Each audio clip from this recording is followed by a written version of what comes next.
Hey everyone, in this video I'm going to explain the Magic Poser app in detail.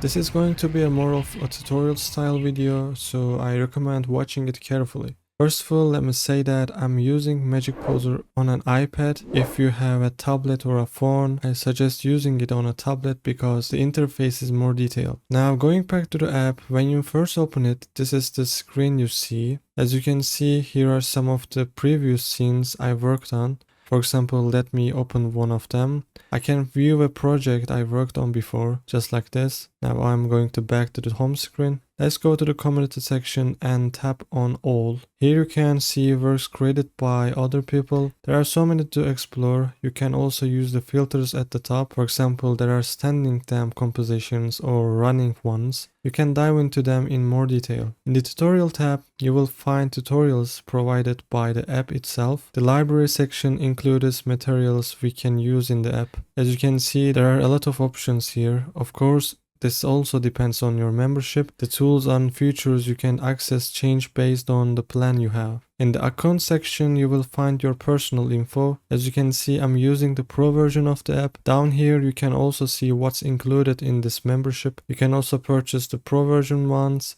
The 450 you see at the top is Turkish lira, but I suggest checking the exact price in your own version of the app. If you use this app as often as I do, I highly recommend getting the Pro version. I will show you what the Pro version offers later in the video. And just to clarify, this isn't a sponsored video. These are all just my personal experiences. Once we are done with the main menu, we can tap the plus icon at the top right to start a new scene. Before we start posing, let's go over what the icons in the corners do. Let's start from the top left with views. In the perspective section, we can adjust the FOV. FOV is basically the angle that determines how much of the scene you can see on your screen. If we increase the FOV, the view widens and it feels like we are closer. But if we reduce it, the view narrows and it feels like we are further away. I usually keep it around 40-50, but that depends on what kind of composition I'm creating. If you want a wide angle look, you will need to increase the FOV. But if you want something that looks like it's a far away, decrease it. In the look at section, you can change the viewing angle of your character or object, like from the top, bottom or front. By the way, after selecting your character, if you tap focus on the selected object in the views tab, the camera will orbit around the object. Let's say I select the light and the tap focus on selected object. From that point on, no matter what I do, the camera rotates around the light. That makes it harder to work. So don't forget to do this. Select whatever you're working on, go to views and tap focus on the selected object. Let's go back to the views tab. In grid options, I only use the XZ grid. That means there's only a grid on the ground, but you can enable others if you want. In grid size, you can change how large the grid area is. I keep mine at 7, it's enough for me. You can also adjust the grid density here. I usually keep it at 5. In ground color, you can change the floor color. By adjusting the RGB values, you can get the tone you want. I usually go with gray, it's easy on the eyes. In show ground, you can toggle the ground visibility. Environment light strength is important. This setting adjusts how much ambient light, mainly from the sky, affects your character or object. If I turn it all the way down, the shadows become pitch black since there is no surrounding light. That's not very realistic. It's something that will only happen in space or a pitch dark room with a single light source. So keep it on. You don't need to max it out. Around 50 should be enough. Time of the day sets the time, which affects lighting. For example, if it's evening, there is no ambient light from the sky, so shadows look harsher. But if there is blue sky light, the shadows also take on a blue tint. That makes things feel more realistic. If you tap Show Sky, it toggles the sky just like we did with the ground. You can also toggle underwear visibility. I keep rendering on final, we will get to rendering later. We want to show shadows too, of course. That's important. Next is the layers section. It works like in Photoshop, you can toggle visibility with the eye icon. We will cover import export at the end. When you tap home, you return the main menu. The camera icon in the bottom left is preview mode. You can take a screenshots from here or go to export section using the bottom right button. When you tap the plus sign in the bottom right, you get 3 options. In the character section, you can add a new character. Let's select one. It gets placed into a scene and you can swipe to view it. There are multiple character types available. In props, you will find a different objects. There is geometry, weapons, furniture, nature, transportation, and more. But geometry is the one we will use the most. You can use this to build furniture or props by combining different objects. We will get into the add light option after we go over posing. Before we jump into posing, let's check out the icons that show up when we select a character. Let me zoom out a bit. When I tap move, I can drag the character using the arrows up, down, left, right, forward, back. You can also use the values at the bottom for more precision. In the rotate, we can use the circles to spin the character. Let's say the character is now rotated, but the circles remain in world orientation. If I tap the gear icon and select use local axis, the circles rotate along with the character. This makes it easier to adjust things from the character's point of view. Tap again to revert to world axis. In the scale, you can resize the character. I will reset it for now. This is super useful. You have preset poses here. Right now I'm standing. You can pick from various standing poses. Let me zoom out a bit. You can also adjust how strong the pose effect is using the slider. There are other categories like sitting, everyday actions, walking, and running. I'll reset the character to the default pose. When you tap drop, the character gets snapped to the ground. I use this often. In customize, we can adjust body shape. For example, if I want a skinny character, I increase the skinny slider. To make a muscular one, I increase muscular. You can even make a heavier character with the fat slider. This lets you switch to another character model. I've actually never used the hairstyle or clothing sections. There are different hairstyle options here. Since I currently have an anime character selected, it shows a hairstyle specific to that model. Let's switch it back to the Arnold male character. As you can see, this one only has 3 hairstyle options. This also depends on your membership plan. Like I said, I've never really used these features, so I don't think they are necessary. And of course, you can always make the character bold again if you want. When I tap on color, I can adjust the character's skin tone. There are several color options here. You can choose whichever one you like. If the default tones don't look right to you, you can change it more precisely from here. You can increase or decrease the saturation, adjust the value, or play around with the RGB settings. It's all completely up to you. The section I use the most here is skin colors. You can pick a skin tone based on your character, whatever suits the look you are going for.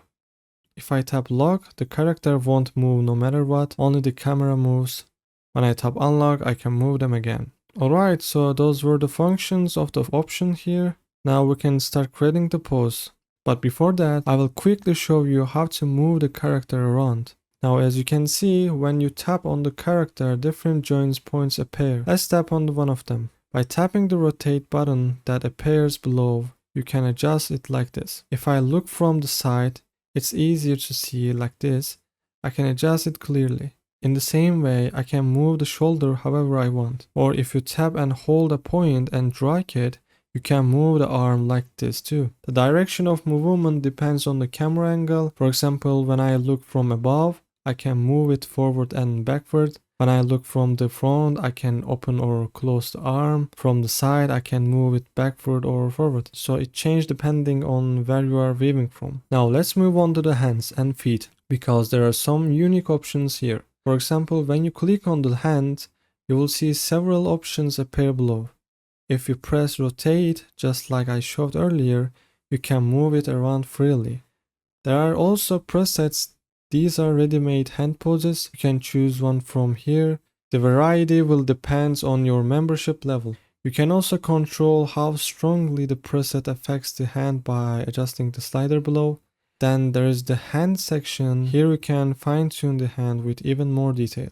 Just like the body, each finger has its own joint points, so you can pose the fingers individually. There are also a curl slider that lets you curl the fingers like this, and if you click rotate joint, you can rotate the finger joints using the circular tool.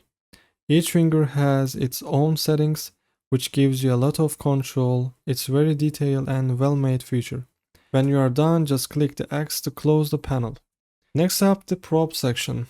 From here, you can give your character different items or object to hold. For example, let's say we add a sword. It appears like this. Now you will need to manually adjust its position so that it looks like the character is holding it. Click on the sword and move into the place.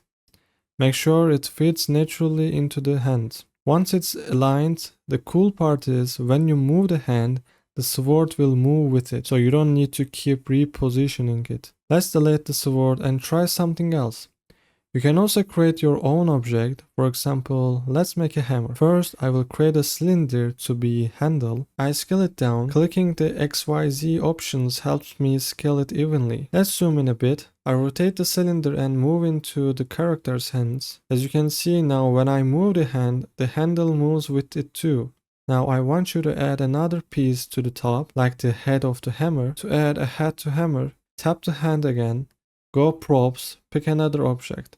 Let's say I add this shape, scale it down using XYZ, move it into place, and now it looks like a hammer. And again, when I move the hand, both parts stay connected and moves together. So by combining objects, you can basically build your own tools or weapons. It's really useful. Lastly, if you click mirror and then flip, you can mirror the pose to the other arm as well. Just like with the hands, the feet also have ready-made presets. From here you can choose any foot pose you like. You can also adjust how strongly the presets is applied using this slider. When you click on toes, you can move each toe in detail, just like we did with the fingers. There is also a mirror option here. If I click flip, it mirrors the pose to the other foot. As you can see, this is how the joints work. By clicking on them, you can move the feet however you want. Now that we have covered everything in detail, we are ready to create our pose. In this part, you can create the pose from your imagination, but I recommend using a reference. It helps you proceed more accurately. I will also be using reference in the video. You can use Pinterest for reference. There are tons of options here, and they can also give you nice ideas for your future work. I'll be using the image you see on the left as my reference. Now we can start recreating the character's pose from the reference here. I will first block it out roughly and then go into details. You don't have to make it identical. That will take too much time. Just try to get as close as you can, and that's enough. By the way, this was the first video of my master course, a full system I've been building for serious sport designers. The next videos will only be available on Patreon. If you're truly serious about leveling up fast and creating designs that actually stand out, then join the Studio Circle, my private design community. Inside, you will get access to a growing master course. Videos will be added over time as I release them. Spots are limited and price will go up soon, so if you are ready to grow fast and design like a pro, lock in your spot now. Link in the description.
Right now it's look pretty good. I will just adjust the fingers more precisely. You can also choose a preset's hands from the presets section. Now I will click on hand here. I will focus the camera on the hand so it doesn't cause problems when rotating. Now we can adjust the hand to match the reference.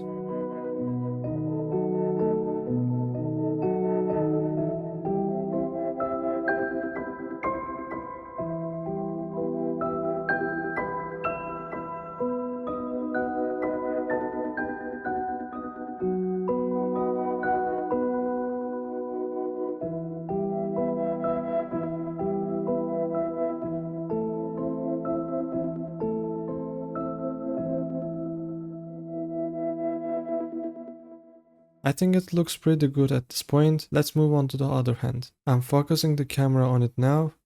Again, we can check the presets. This one actually looks similar. We can work from here.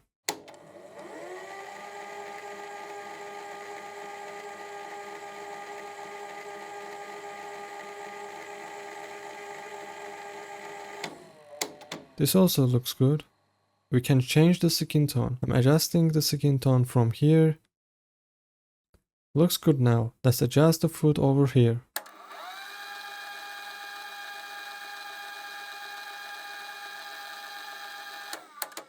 Once that's done, we can now move on to lighting. To prevent the character from moving when I click on it, I lock it. First, I will adjust the direction of the light you see here. This will be our main light source. Looking at the reference, it seems like the light is coming from the front, so I will adjust it accordingly. I can also adjust the light based on the direction of the shadow. This looks quite good. We can change the color of the light. I will make it a more orange. Let's check the brightness. It looks fine. Now let's look at the other lighting options. As you can see, there are directional, point and spotlight options. This one is the directional. We can add a point light for the light in the hands. Let me show you here. When we bring it closer to the ground, the light increases. When we move it away, the light decreases. So basically you can think of it as a light emitting ball. You can increase or decrease its brightness. The radius controls how much area the light will cover. Now let's place this inside the palm of the hand. We can scale it down. Scale it doesn't change the light itself, it's just a visual adjustment. I'm moving it closer to the center of the palm. It looks good now, but it's giving off too much light, so I will reduce the brightness and change the light color to blue, just like in the reference. I'm setting it blue and then I will check the brightness settings. I will also adjust the radius so the light only shines inside the palm. Let's tweak the brightness a bit more.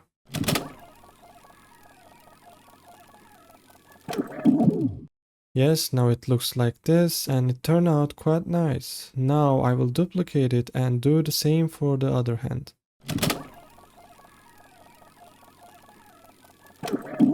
This part also looks good. Now let's add the spotlight. First, let me show you how it works. Here you can adjust the area it covers and also how sharp it is. The inner cone softens inward and the outer cone softens outward. You can also adjust the brightness from the top. I will adjust it like this and position it so it shines onto the character's back.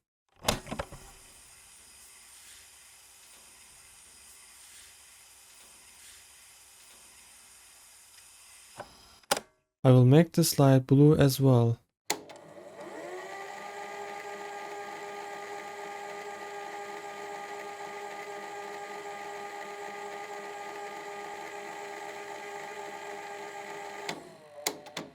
Also, add a spotlight to the left side. I will duplicate it and position it behind the character.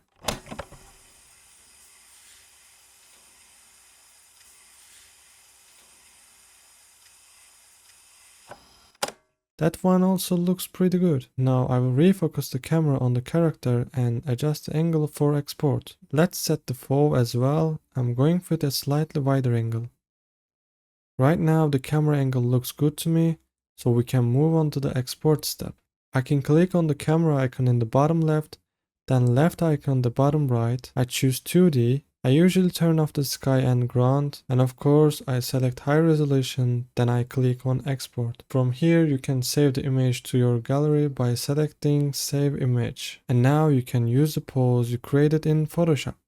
I think this turned out to be a good video and I hope it was helpful. I'll be sharing this pose on my Discord server. Feel free to download it from here if you like. Thanks for watching. See you in the next video.